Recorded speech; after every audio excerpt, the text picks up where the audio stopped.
Boa noite, sejam bem-vindas, bem-vindos. Acho que todo mundo aqui me conhece, mas eu vou fazer uma apresentação porque vai ficar gravado, está sendo gravado. Eu sou a Bianca, professora de yoga, pós-graduada em neurociência e comportamento humano, e eu defendo a bandeira de que yoga é ciência. Então, o meu viés vai ser sempre esse, e eu espero que eu sempre convença vocês disso também que o yoga, além de tudo, é uma ciência. E eu acredito que aqui tem pessoas de várias áreas, né, que mexem, trabalham com diferentes áreas, mas o tema é muito abrangente, que é o autoconhecimento que a gente vem falando no grupo de estudos. E hoje a gente vai ter essa aula que vai ser mais focado na neurociência. E no grupo de estudo a gente fez um balanço, né, entre a filosofia do yoga e a ciência. E hoje vai ser um conteúdo bem direcionado para a neurociência mesmo, que está sendo divulgado aí em revistas importantes e que eu tenho estudado também. Então, como esse conteúdo é de bastante relevância, vamos primeiro aquietar um pouco, né, trazer a consciência para cá, porque vocês vão construir um raciocínio junto comigo. Então é importante que vocês estejam sentadas. Então, se estiver deitada, pode levantar para sentar, ficar numa postura ereta e para a gente começar a falar sobre o cérebro e os processos mentais dele. Então, estamos falando de algo que comanda a nossa vida, né? Então, por isso, bastante atenção. Vamos começar com um pouquinho de silêncio, né? Um minutinho de silêncio. Então, eu peço para que vocês fechem os olhos. Como eu disse, né? Eu tenho o viés que é puxado pro yoga. Então, a gente começa com uma pequena meditação. Fecha os olhos, inspira profundo e apenas se acalma.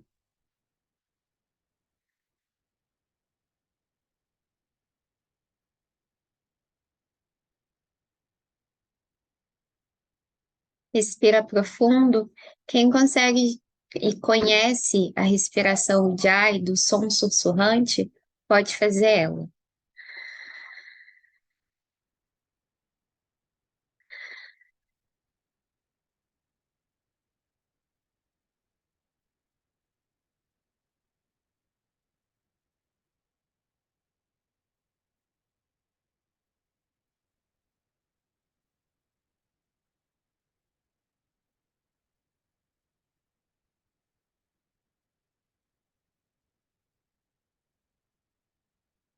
Muito bem. Vamos abrindo os olhos. A respiração sempre ajuda na clareza mental, na oxigenação do cérebro e na presença. Então, toda vez que a gente precisa concentrar, é importante a gente respirar. E voltando então ao tema, como eu falei, né, o cérebro, que é o que a gente vai discutir hoje, algumas regiões dele, como que ele funciona com essa interação com o self, que é com o eu, né? Ele comanda a nossa vida. Tanto, ó, você pode pensar em questão do cérebro ou da mente também, né? Então, involuntariamente, nós sempre estamos sendo dirigidos por uma característica central que temos de inibição. A gente inicia, interrompe, ajusta, muda de pensamento, de sentimento, de ação. Tudo a gente se molda para realizar alguma meta ou algum plano pessoal ou para manter um padrão. Isso é normal do ser humano, a gente sempre vai conviver com isso porque é algo que está intrínseco já. E a partir disso, tem aprendizado, tem fisiologia, tem cultura, tem padrão comportamental, que vai nos guiando durante a vida, direcionando sempre a gente manter padrões de pensamento, emoções e reagir a determinadas situações de um mesmo modo. Então, a gente sempre tem aquele nosso jeito de reagir a alguma situação.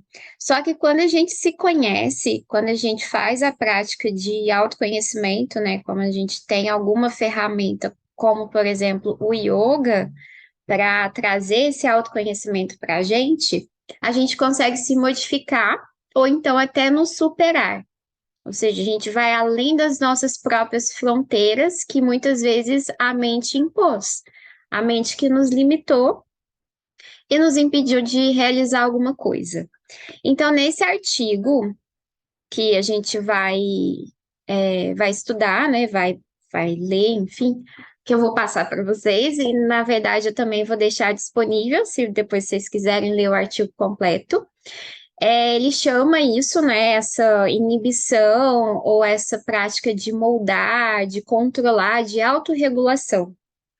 Então, embora a gente tenha uma impressionante capacidade de autorregulação, a gente sempre vai ter falhas, né? As pessoas perdem controle do seu comportamento em diversas situações.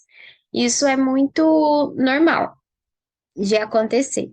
Mas o cérebro, como foi chamado no artigo, o cérebro social, ele tem alguns componentes que, quando a gente foca na prática de autoconhecimento ou de adquirir essa noção do self, do eu, ele consegue manter habilidades sociais que vão ajudar a desenvolver boas relações e iniciar esforços, direcionamentos para você conseguir alcançar algum objetivo pessoal. Então, todo mundo tem alguma coisa que te impulsiona, né? Algum sonho, algum propósito, ou algo, alguma tarefa a se realizar, não tem? E isso da gente se inibir ou autorregular para encaixar em um certo caminho ou em um certo grupo, até a questão do pertencimento, vem de muitos anos. Nós, seres humanos, sempre fizemos isso, até em tempos primórdios, para garantir nossa sobrevivência. E isso ficou incrustado no nosso cérebro. Então, isso direcionou nossa evolução e ficou como parte adaptativa de nós, seres humanos, fazer essa adaptação para a gente pertencer a algum grupo ou para a gente conquistar algo que a gente queira. Então, controlar-se para se manter como um membro de um grupo ou da sociedade vai envolver consciência e também uma capacidade de conseguir alterar padrões para você sempre conseguir se moldar de acordo com as características de um grupo. E não é você ferir a sua essência. A gente falou isso muito nas aulas de autoconhecimento, né, do grupo de estudos. Porque a prática de autoconhecimento é você se conhecer, né, no íntimo. Mas quando você quer pertencer a algum grupo ou ter boas relações ou viver em sociedade, que isso é fundamental, a gente tem que entender que essa prática de autoconhecimento não é para você ser somente você, inabalável, imutável ou inatingível. Não é isso. A prática de autoconhecimento é para você se entender e aprimorar como ser humano.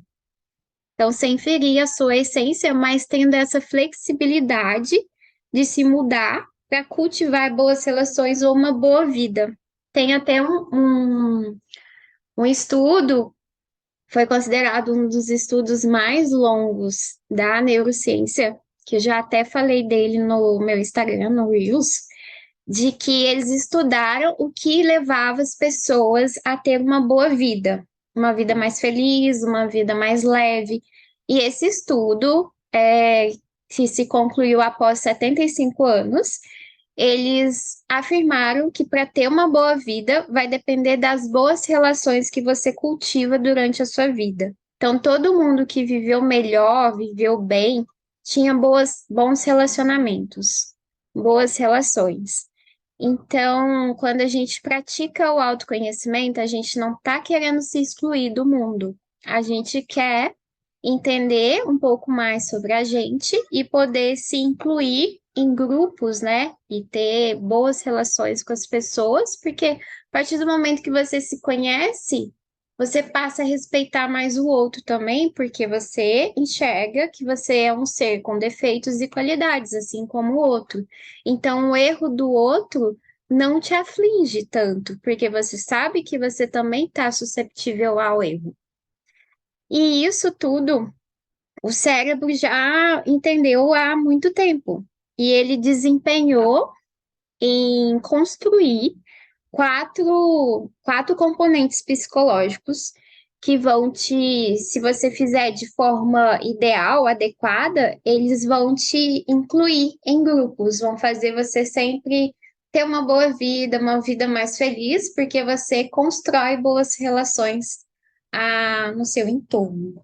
O primeiro componente dele, do cérebro social, é a autoconsciência. E as pessoas precisam de autoconsciência para poder refletir sobre os seus comportamentos. Tanto no yoga quanto na neurociência, que eu acho isso incrível, como que as duas coisas falam do mesmo jeitinho, eles falam que uma boa forma de conceituar essa autoconsciência é que as pessoas precisam distinguir o eu como observador do eu como objeto observado.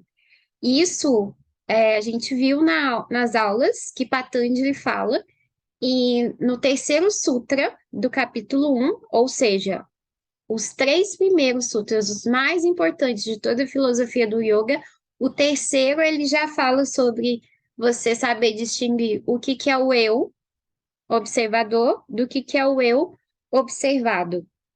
Ou seja, muitas vezes o eu que enxerga, ele vai ver algo ou distorcido ou real. Então, é ter essa consciência de o que você está vendo sobre si mesma é real ou é uma ilusão. É isso que Patanjali fala. E na neurociência fala que a autoconsciência é isso de você saber diferenciar o conhecedor do objeto que é conhecido. Falaram a mesma coisa, só que Patanjali falou 4.000 anos antes de Cristo e a neurociência é mais atual e é uma forma de comunicar com as pessoas que são mais céticas ou até que não acreditam no yoga. E elas falam a mesma coisa, a gente tem que saber distinguir esses dois, porque senão a gente vai sempre se confundir com as formas que a mente vai nos dar, né? Então, eu falei lá que a gente pode se confundir como a pessoa que você assume, algum papel, algum personagem que você assume. Aí você pode se confundir com a forma do seu corpo, você pode se confundir com a idade, a sua idade biológica. E isso nada é você, são tudo coisas materiais, passageiras e que vão mudar. Então, a própria mudança é a única certeza que a gente tem. E quando a gente se apega a coisas temporárias, a coisas que mudam, que passam, a chance da gente sofrer é muito grande. Então, quanto mais a gente consegue diferenciar o meu eu verdadeiro do meu eu, que é observado, menos sofrimento. E aqui a gente está falando de como ter uma boa vida, né? De como ter uma vida mais feliz. E esse eu que observa vai sempre saber o que ele realmente é. Ou ele vai ser a projeção da nossa mente, igual eu falei, ou de alguma situação também. Porque às vezes a gente se emaranha numa situação, né? A gente tá sofrendo com alguma coisa e tal, a gente tá tão dentro daquela situação que a gente não consegue enxergar outros rumos. E isso é porque a sua visão, a sua lente está distorcendo a realidade, porque a realidade é muito mais ampla do que aquela situação de sofrimento ali que a gente está vivendo. E a chance de você conseguir sair quando você abre a sua visão é muito maior. E essa autoconsciência, né, essa prática de se conhecer também, ter consciência dessa distinção, incentiva as pessoas a refletirem mais sobre as suas ações. Entender até que ponto as ações podem corresponder aos seus valores e crenças, e também quais valores e crenças se encaixam com o grupo que a pessoa deseja pertencer ou que a pessoa vive.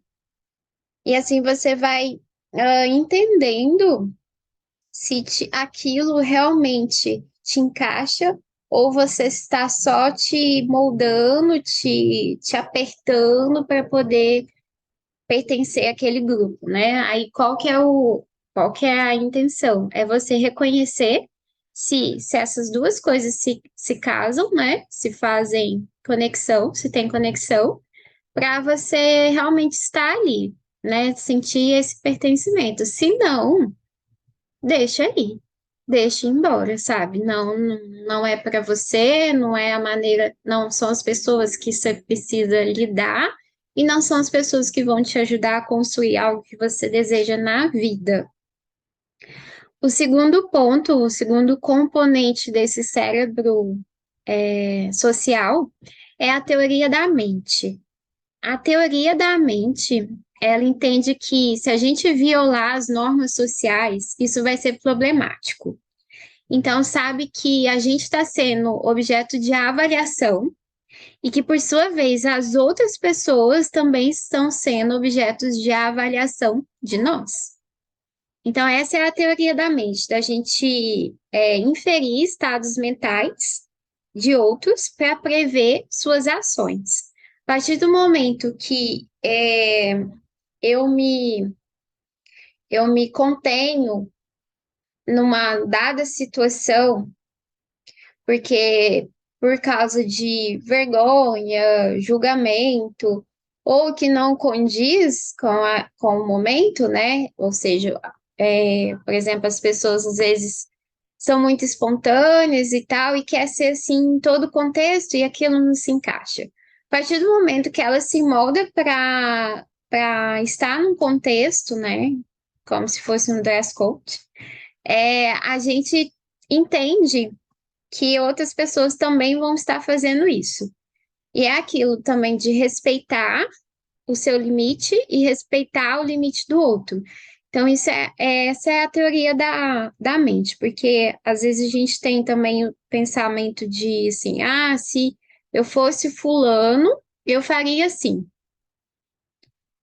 E isso é muito interessante que fala que dessa forma a gente faria pela pessoa. E a pessoa, no mesmo tempo, elas podem estar olhando para a gente e falar: se eu fosse fulana, eu faria desse jeito. Então, essa inferência mesmo, né? De você achar como a pessoa pensa ou como ela vive e saber mais ou menos quais são as ações que ela vai adotar ali, que ela vai fazer, né?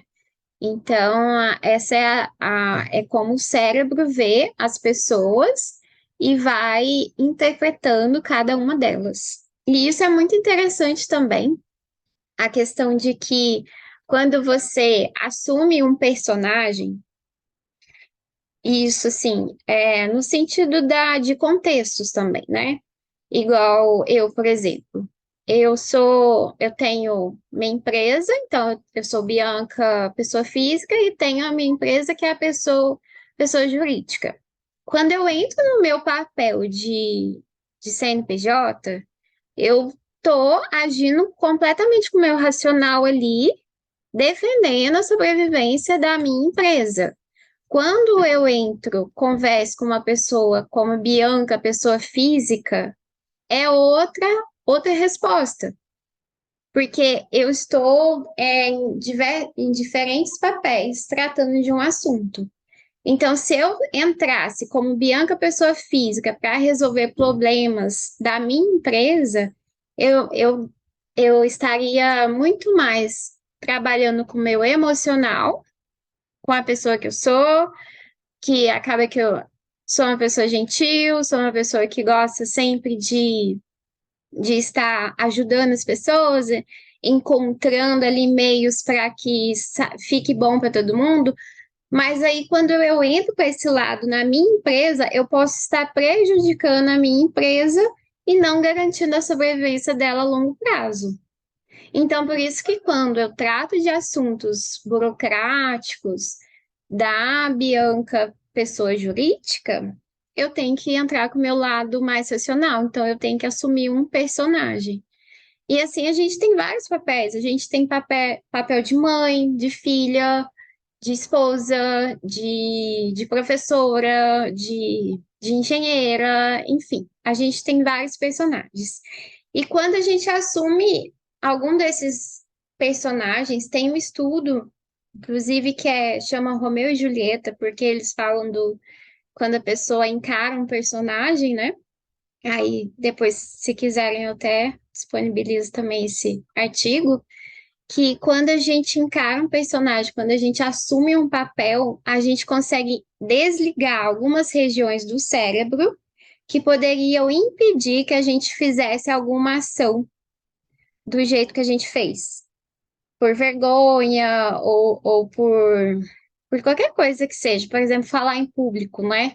As pessoas às vezes têm muita vergonha de falar em público. O que que elas fazem? Elas assumem um personagem. E aí sobe lá no palco e fazem lá, fazem a palestra, por quê?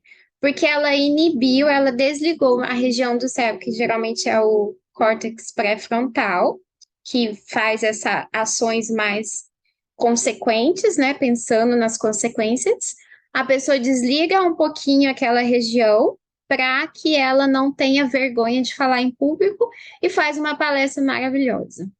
É isso que fala nesse artigo que fala do Romeu e Julieta, e também das próprios atores e atrizes que entram nos seus personagens, e dependendo, tem casos, né, de atores, que é o que fez o Coringa, por exemplo, ele entrou tanto no personagem dele que ele não conseguiu sair, né? Ele teve problemas e tal, e chegou até ao suicídio, né? Tomou muitos remédios teve processos depressivos, porque o personagem entrou nele e misturou tudo, ele não conseguiu sair daquele personagem, não conseguiu transitar, né, entre o eu dele, o eu real, e o eu que ele criou, e enfim, teve todos esses processos mentais. Então, é uma coisa boa que você pode usar, mas você tem que ter essa autoconsciência de não entrar nessa vida desse personagem, desse papel e querer viver ele 24 horas. Então, por fim, assim, a teoria da mente, ela permite que as pessoas tenham essa divagação, assim, entre papéis, mas que ela consiga sempre estar aflorindo a sua essência, né? Não ferindo a sua essência. E também essa teoria da mente, ela nos ajuda a ser mais empáticas com as pessoas por causa desse olhar de se colocar no lugar do outro, ou viver aquilo que o outro está vivendo, né? Quando alguém tá sofrendo, né? Ou tá muito feliz. Patanjali até fala isso no Sutra 33 lá. Eu amo esse sutra, eu sei até de cor que ele fala que a gente tem quatro chaves, e aí a gente tem quatro fechaduras, e aí temos que cultivar amabilidade com pessoas felizes, temos que indiferença com as pessoas rancorosas, e ele vai falando dessas chaves e dessas formas de da gente ir encarando essas fechaduras da vida. Depois vocês podem ler também, que é bem bonito. Ele é bem longo, assim, né? Mas é bem legal, interessante de ler, para desenvolver mesmo essa questão da empatia com as outras pessoas. O terceiro mecanismo é a detecção de ameaças. Então, por exemplo, como o cérebro, ele tem essa necessidade de estar em grupo, né, de viver em grupo, ele vai monitorar o ambiente e detectar toda pista que o ambiente à sua volta ou qualquer evidência de uma possível exclusão do grupo. Então, se ele vai tentar, né, pertencer e estar ali, ele vai desenvolver mecanismos para que ele não seja excluído. Eu falo ele, mas é a gente como pessoa mesmo, só que é o cérebro que já está funcionando para ficar em alerta, né, em estado de alerta, toda vez que ele sentir alguma evidência de que ele pode ser que ele não seja parte do grupo. Então, pessoas mais tímidas e solitárias também, elas têm uma região do cérebro que elas conseguem guardar mais as memórias sociais, tipo nome das pessoas, data de nascimento, aniversário, gostos pessoais. Aquelas pessoas que você fala uma vez, ela guarda. E também elas têm a condição de ser mais empáticas e mostrar habilidades de decifrar formações sociais. Então, elas vão olhar um grupo, vão entender mais sobre as características desse grupo, porque ela quer ser incluída. Ela se sente solitária, mas não gosta dessa posição. Então, o cérebro dela desenvolve todos esses mecanismos para que ela se sinta incluída e as pessoas gostem dela e acolham ela. Então, isso é uma característica desse mecanismo de detectar ameaça ou usar, né, os ambientes a seu favor para que você seja incluído. O quarto componente ou mecanismo do cérebro é a autorregulação, que é até o nome do artigo. Então, uma vez que as pessoas estão cientes que suas ações violou os padrões do grupo, e elas estão sendo avaliadas negativamente, ou seja, o cérebro detectou uma ameaça que ela pode ser excluída, ela vai precisar da capacidade de retificar a situação para restabelecer as suas boas relações com aquele grupo. E isso é um aspecto executivo da prática de autoconhecimento ou da autoconsciência. E aí isso vai permitir com que as pessoas mudam de acordo com o contexto ali, para que elas sempre tenham esse sentimento de pertencimento, mas com a, a atenção para não ferir a sua essência, né? A gente tem que tomar muito cuidado com essa palavra de pertencimento, porque muitas vezes a gente pode achar que a gente precisa ter um grupo, pertencer em alguma coisa e acabar ferindo a si mesma para poder encaixar em alguma coisa que não seja para você. Mas você vai sempre sentir isso. Quando você começa a identificar valores, crenças, comportamentos que não condizem com você. Você vai se sentir mal, então você vai entender que aquilo não é para você, até você achar um grupo que realmente você vai se sentir você. E eu acho que a gente cultiva muito isso aqui na comunidade Biyoga, né? Que as pessoas são muito diferentes, eu gosto disso, de notar que são diversas pessoas, a gente não forma um exército que são todas iguais ou todos iguais, e elas se acolhem porque elas têm um objetivo, né? Que vai além do yoga, toda essa caminhada de autoconhecimento e elas se sentem acolhidas. E é isso, por mais que a gente esteja online, né? Ter esses encontros, esse contato com mais pessoas, permite a gente entender que a gente está num grupo. E o nosso cérebro também, isso é um sossego para o nosso cérebro. Porque ele não precisa ficar fazendo esse monte de artimanhas, né? Para se incluir.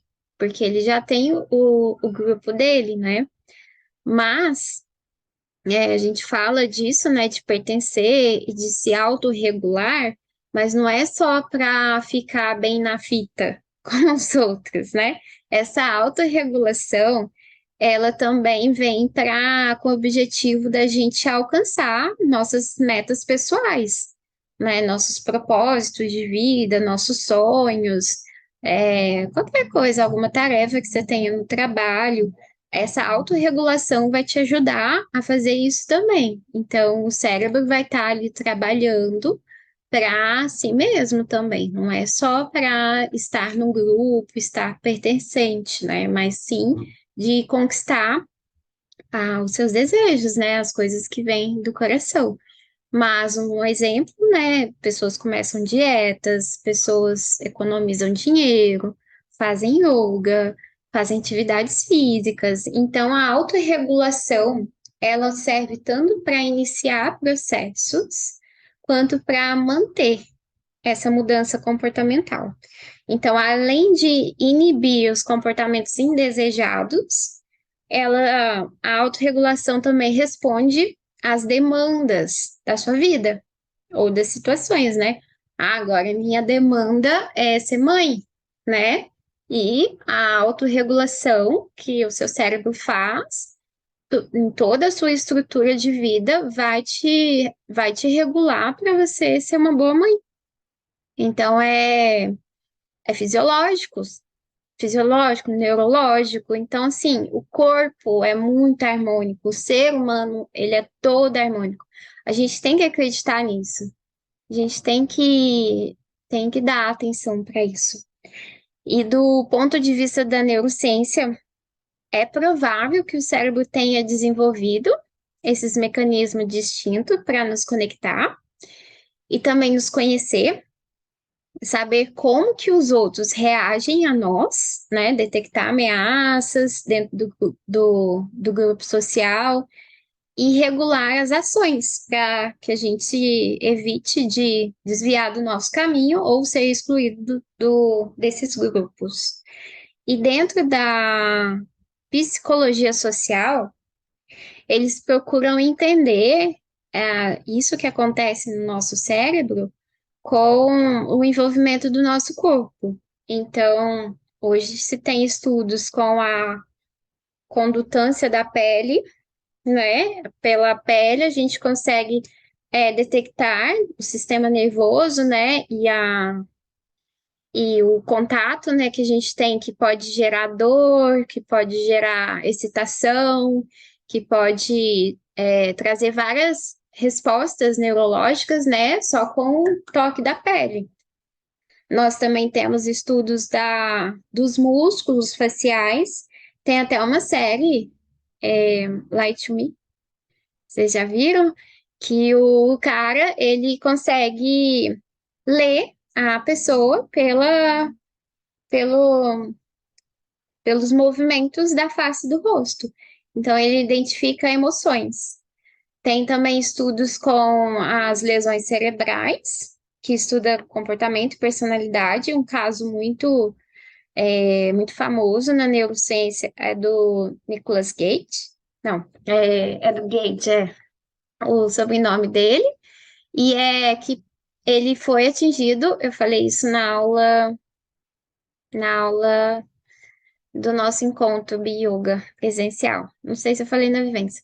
Mas esse caso, esse Gate, ele foi atingido por uma barra de ferro que atravessou o crânio dele. Ele sobreviveu, só que como pegou a região do córtex pré-frontal, ele teve muitas consequências de mudança de personalidade, de comportamento. E ele teve até muita dificuldade para viver ao longo da vida, assim, porque ele apresentou comportamentos que eram nocivos mesmo para a sociedade, como a agressividade, falta de bom senso, e ele era uma pessoa muito normal e tal, então, a partir desse caso, dessa tragédia, assim, né, eles entenderam que essa região do cérebro estava envolvido com essa mudança de comportamento. E aí foi o auge, assim, para a neurociência começar a estudar essa região do cérebro. E depois ele chegou a óbito, assim, né? Ele perdeu o trabalho, terminou a vida trabalhando no circo. Enfim, foi uma vida bem difícil depois desse acidente. E a outra técnica que é mais atual, assim, que a gente tem na neurociência para detectar essas regiões do cérebro é o uso de neuroimagens, que já observa a mente em ação. Então, pela neuroimagem, dependendo do que a pessoa escuta, fala, age, os pesquisadores já conseguem detectar qual a região do cérebro que se ativa mais. Então, com esse uso de neuroimagens, o estudo fala que há uma atividade aumentada no córtex pré-frontal, no córtex cingulado posterior e no pré-cúneo, que essas regiões, elas têm a referência, assim, elas fazem a referência de si mesmo. Toda vez que você fala de si, por exemplo, essas regiões que são ativadas. Então, é aí que está, eles chamam de memória autobiográfica ou autorreferencial. E foi observado que toda vez que as pessoas fazem uma reflexão sobre si, essas áreas que estão ali ativas. E outros estudos indicam que também há atividade nesse córtex pré-frontal por parte da rede neural que eles vão criando durante os pensamentos de forma livre, quando você está assim, livre de alguma tarefa, né? Você não está concentrado em nenhuma tarefa, você está divagando, né? Vamos falar assim. Toda vez que acontece isso com a mente, essa região ativa e o pensamento volta para si. E isso é o processo de meditação. E até no artigo fala da meditação, o quanto ela é importante para poder fazer essa autorreferência, né? Você se identificar como esse self, como esse eu. E a meditação, eu não falo só na meditação no sentido de estar sentada, quieta, meditando, mas a meditação ativa mesmo, né? Como a que a gente pratica no yoga. Ela se torna muito importante porque ela começa a direcionar também o nosso aspecto crítico do nosso senso de eu. Muitas vezes, quando a gente se conhece, a gente vai se deparar com avaliações negativas sobre a gente. E isso influencia as nossas emoções. E isso influencia a nossa vida. Então, as pessoas, quando fazem essa conexão com si, elas podem se depreciar por causa dessas informações negativas e essas atribuições negativas que elas fazem de si mesmas. E não saber gerir essas emoções pode ter graves consequências, né? Tanto no processo mental quanto no processo físico, né, do corpo. Tem as doenças psicossomáticas que nascem na mente e vão para o corpo, né, e acaba depreciando o corpo. E essa descoberta, ela vai se encaixar, assim, perfeitamente com a questão do mindfulness, porque eles usaram a atenção plena para poder ativar uma região do cérebro que em pessoas que têm distúrbios emocionais, como depressão e transtornos pós-traumático, estresse, essa região, ela quando não estimulada, ela faz a pessoa só ir para o fundo do poço. E aí eles usaram a atenção plena, atividades de mindfulness, para poder aliviar essa região do cérebro, para que as pessoas conseguissem adquirir habilidades para poder sair daquele fundo do poço. Então, as habilidades, coisas muito corriqueiras, como regular o sono, fazer atividade ao ar livre, caminhada, meditação, né? E a atenção plena, que é a atividade com atenção, né? É você, por exemplo, estar lavando louça com atenção, ou estar escrevendo, ou brincando, ou trabalhando, tudo com atenção. Então, é um processo, assim, difícil, né? Porque ter atenção 100% do tempo é bem difícil, mas foi algo que eles foram desenvolvendo para que as pessoas pudessem melhorar esse estado depressivo, né? e é uma forma de estimular o cérebro. E essa região do cérebro, que é o córtex cingulado anterior, porque sempre em sigla, né? É o córtex cingulado, é ACC. E aí essa região vai começar a fazer você promover formações de novas conexões neurais, e essas conexões neurais vão fortalecer os vínculos que você tem com as suas qualidades. É muito louco, assim, de pensar, né? Mas o cérebro é isso, é esse, esse órgão complexo, cheio de conexões, que se você ativa um lugarzinho, ele já transforma toda a questão patológica, né?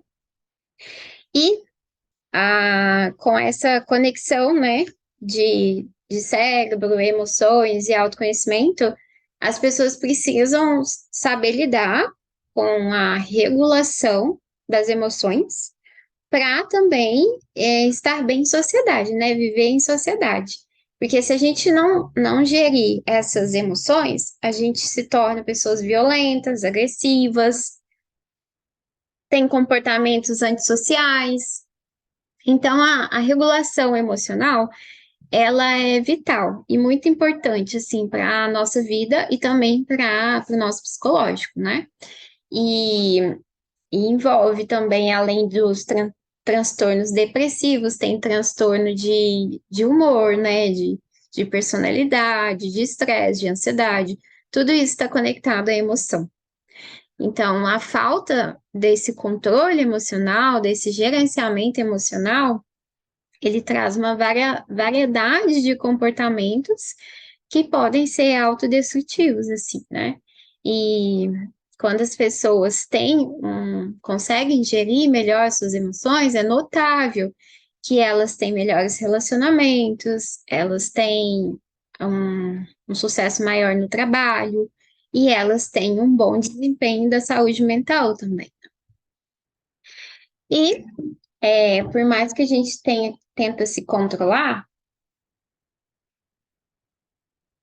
há também falhas, né, na autorregulação, que é um processo comum dos seres humanos, e a gente também tá sempre sobrecarregado de estímulos, o tempo todo, né? A gente tem estímulo de fora, e a gente tem estímulos também fisiológicos, como a fome, né?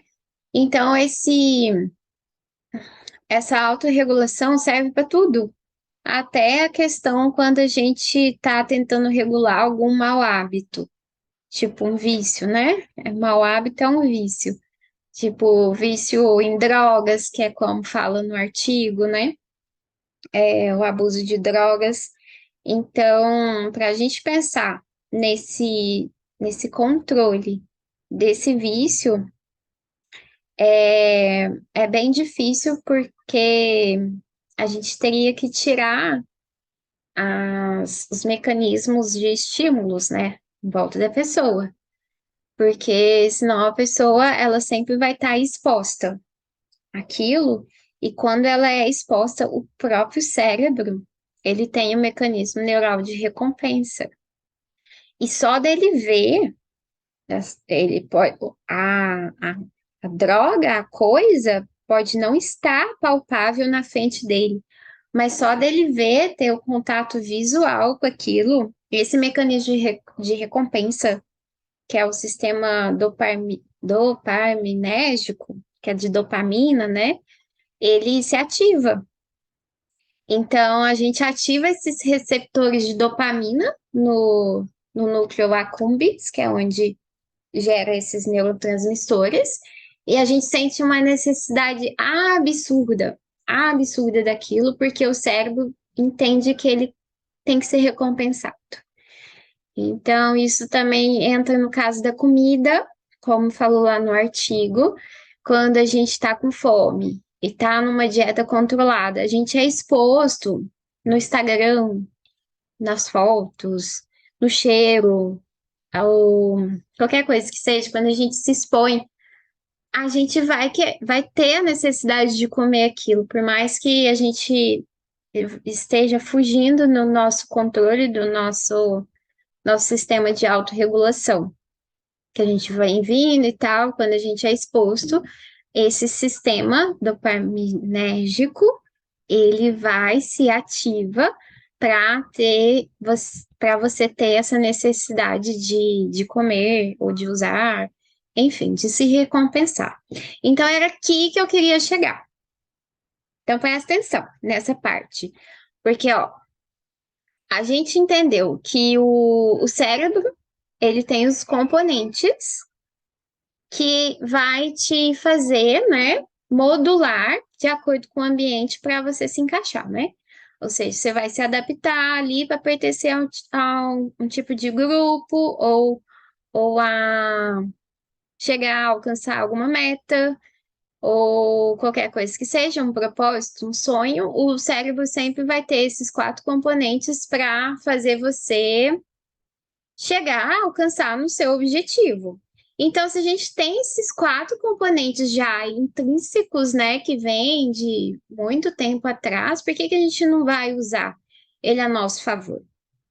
Então, mas como que a gente vai usar o cérebro a nosso favor, sabendo que a gente tem essa ativação de sistema de recompensa? Então, se a gente vê o objeto real, ou a gente tem alguma visão, não, alguma representação visual, vai ser sempre um desafio para você ter que lidar com aquilo, ou ter transformar, ou regular, ou controlar aquilo na sua vida. E se o cérebro tem esses quatro componentes de modulação de ambiente, o que que a gente precisa fazer? Quando a gente precisa alcançar algum objetivo ou quando a gente quer pertencer a algum grupo. A gente precisa modular o nosso microambiente. Então, é o que eu falei, a questão do vício. Se eu quero vencer um vício, se eu quero modificar alguma coisa na minha vida, eu tenho que modificar as coisas ao meu redor. Se eu quero modificar a questão até da minha personalidade, de ser uma pessoa mais calma, ser uma pessoa mais controlada, uma pessoa mais saudável, por que que eu vou estar num ambiente que não me proporciona isso? E a gente às vezes se fere com essas coisas porque a gente fica tentando se encaixar em ambientes que não é pra gente e a gente esquece que a gente tem esse poder de modificar tudo à nossa volta e o nosso cérebro, com esses quatro componentes, o que que ele vai fazer? Ele vai sempre se modular, ele vai ter autoconsciência, ele vai ter a teoria da mente, ele vai detectar a ameaça e ele vai fazer a autorregulação para você viver de forma harmônica do jeito que você quer. Então, ou seja, escolhe as pessoas que você convive, escolhe as pessoas que você é, conversa, escolhe as pessoas que você, escolhe as coisas que você quer ver, que você quer ler, que você quer ouvir. A gente tem esse poder de escolha e a prática de autoconhecimento é para trazer isso. É para a gente saber distinguir o que que é bom para a gente, o que que a gente quer, qual que é o nosso objetivo final, né? Ter clareza mental para saber aonde você quer chegar. Eu quero ser uma pessoa mais saudável, eu vou modular o meu microambiente. Eu vou modular ele todo. Não faz sentido eu estar num ambiente em que as pessoas não me ajudam. Por que que eu tenho que encarar aquilo? Não é como sendo uma obrigação minha? Não. Você não tem obrigação.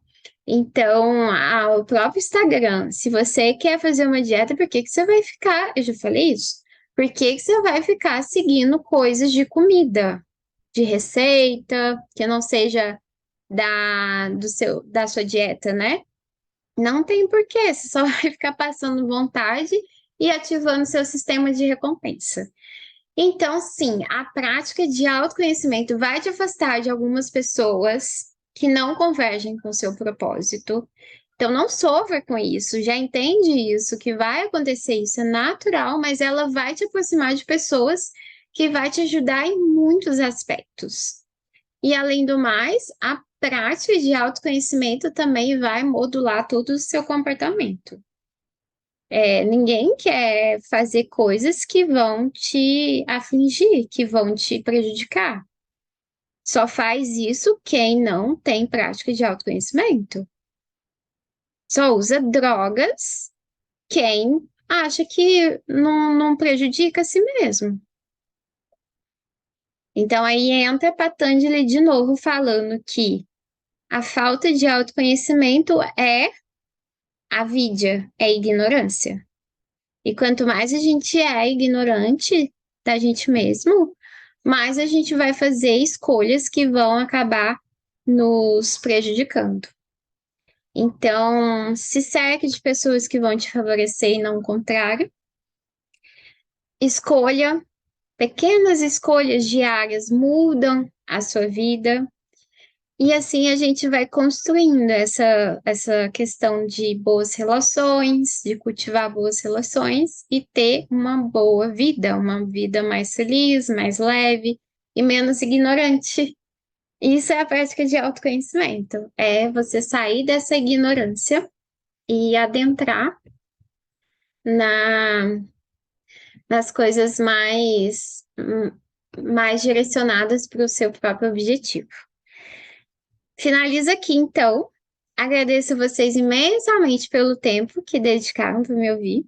Espero que vocês estejam participando das próximas aulas do grupo de estudo. E eu vou abrir agora a parte das perguntas. Se tiver pergunta, comentário, eu estou aqui. Só vou parar a gravação. Então, beijo para quem estiver assistindo. Espero você dia 22 de junho, que a gente vai começar o grupo de estudo, que o tema vai ser disciplina.